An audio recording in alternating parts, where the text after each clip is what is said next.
Hello guys, if you are trying to get a successful onside kick in Madden 27, there are a couple of things you want to do to give yourself the best chance.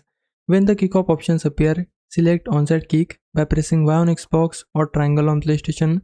After that, choose the hands team using A on Xbox or cross on PlayStation. Now before you actually kick, pay close attention to your aim. Use the left joystick to move the kick direction and try pushing your aim toward the right side. You can make small adjustment with the left stick, so make sure you are not leaving the aim right in the middle.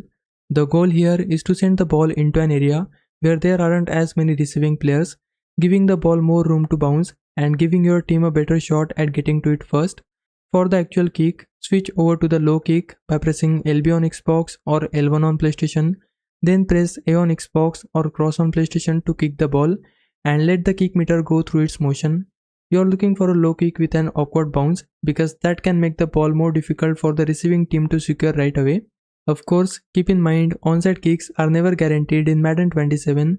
Even with the right setup and good aim, the recovery can still come down to the bounce and how the players react.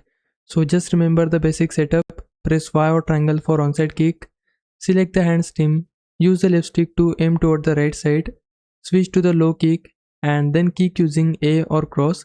Once you get more comfortable with adjusting the left stick, start paying attention to where the receiving team is positioned and aim for open space. With some practice, you'll have a much better idea of where to place the ball and where your players have the best chance of recovering it. Hope this helps. Leave a like and subscribe my channel. For now, thanks for watching.